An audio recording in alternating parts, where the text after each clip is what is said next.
charge you more code, yeah. So I'm trying to put it on fixed. Yeah, I know. I'm only doing one side, I'm not doing one side. No.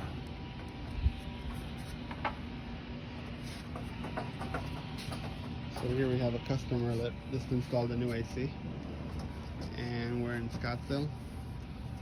And normally the HOAs here require that you can't see the RC unit from the street. So everybody's got covers around their AC. Two things about the covers: you don't want them to be too close to the AC because the AC needs flow, airflow.